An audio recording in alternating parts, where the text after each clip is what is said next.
All right, next up from Image Comics, we have Dork issue number 1 with Brett Bean. Guys, I was just checking cover price and seeing some people talk about this, that Dork issue number 1 at a 9.8 is approaching the same value as Absolute Batman at a 9.8. Just check cover price, and they are closing in pretty quickly on Absolute Batman. So first, I want to know your thoughts about that. Now, of course, we have way more Absolute Batmans in circulation than we do Dork's issue number 1, but what are your thoughts overall? Now, with that out of the way, I will say that the idea of Dork, the character himself, the landscape he's in, the way that they've developed the world just aesthetically, the art style, the color style, it's vibrant. It's got a lot of character to it. There's humor. It's a likable character. It's got some things we've seen before, but it's rolled up into a newer package. And so like it has some curb appeal for sure. And I enjoy the character. I think you can put him in a lot of cool situations. We're still learning more about this character, but we really understand like his little entourage that he's with, his possessed shield and the chicken, the ghost chicken that's with him. So there's a lot of cool things he can interact with, and you put him in interesting, crazy situations,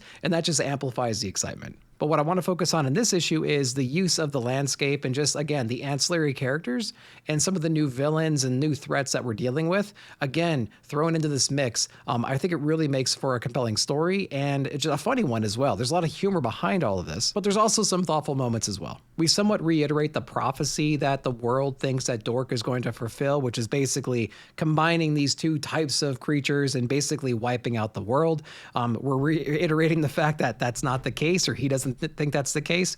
I want to see what the actual character development looks like and what the actual plan is for this thing, and see if he has to like fight that in any kind of way. That's going to be really cool, besides just running into people that are fearful of him and just evil people in general and taking them out. Like, is he going to have to fight himself at some point in some fashion?